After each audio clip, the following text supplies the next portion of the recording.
folks, this is Vince with Dad's Gaming Addiction, and today we're going to take a very brief look at the B-Wing expansion for the Star Wars X-Wing Miniatures game. The B-Wing is part of the Wave 3 expansion set. Again, there are typically 4 ships per wave and 3 waves currently out on the market. Now I have skipped over 2. I've skipped over the Millennium Falcon and the Slave 1 ship.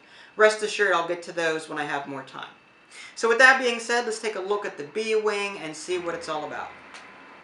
Okay, now here's a quick look at your B-Wing expansion minus the standard tokens. Again, each expansion comes with a set number of tokens, and they usually complement the ship class in question. Focus, target locks, different things like that. Now with that said, here is the model itself. Now, for those of you not really familiar with the lore, the B-Wing was originally intended to replace the Y-Wing, but that never took shape just because it was expensive to make. Instead, this is more of an assault starfighter. It is bulkier and less maneuverable than an X-Wing, but it has a lot more armaments, and eventually it was designed to sort of punch holes in the shields and hull of capital ships. Alright, and here's your maneuver template. As I was saying, the B-Wing is a bit bulky and hard to maneuver, and it certainly shows in this. Making a hard left at 1, for example, or a hard right will add a stress token. A slight left, however, or going straight or slight right will remove a stress token. That is a green maneuver. Onto your 2s, a hard left or a hard right at 2 is a white maneuver. Nothing happens there. Slight left or slight right at 2 is a white maneuver. Going straight at 2, however, is green. You can make a K-turn at 2, but that is a red maneuver. You can make a slight left at 3, however, that is a red maneuver. Going straight is a white maneuver, and likewise, making a slight right at 3 is a red maneuver. You can go straight at 4, but that is a red maneuver.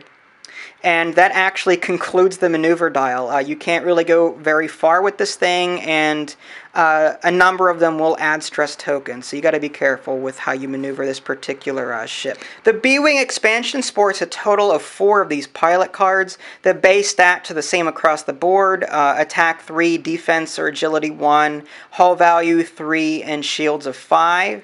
The individual pilot, starting with 10 num, I think that's how you pronounce it. You've got a pilot skill of 8, and his special ability: when attacking, one of your critical results cannot be cancelled by defense dice. So that's pretty good. You've got focus, target lock, and barrel roll. Number of different upgrades, and it'll cost you 31 points to add this particular pilot to your team. Then you've got this, Ibtisam. I'm not even going to try. I apologize to you Star Wars fans out there. I'm a huge Star Wars fan, but yeah, I can't read that.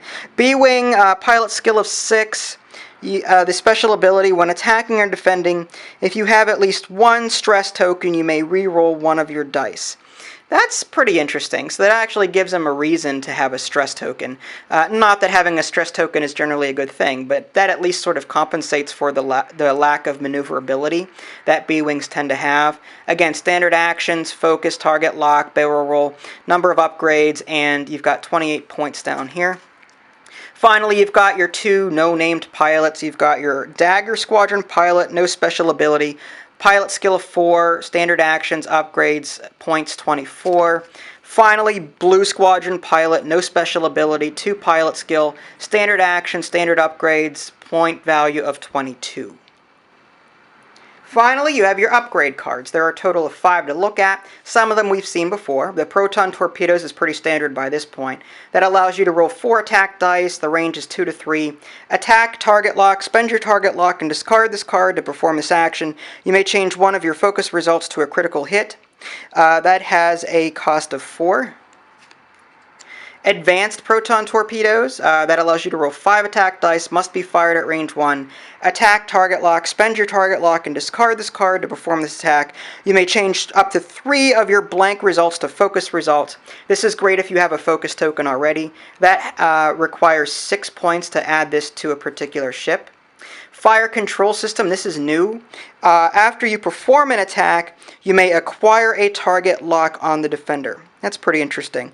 That will cost you 2 points to add to your ship. Auto Blaster, that allows you to roll 3 attack dice. This is a secondary weapon, range 1.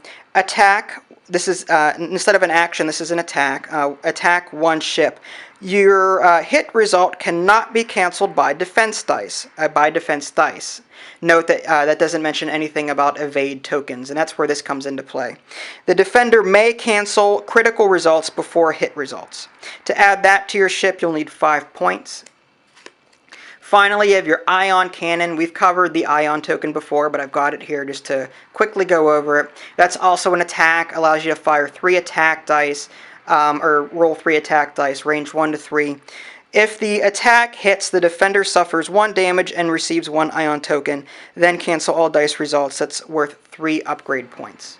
Alright, now I've covered the ion token already, so I'm not going to go too in-depth here, but suffice it to say that the ion token will sort of put a damper on what the enemy's maneuverability will be on the following round.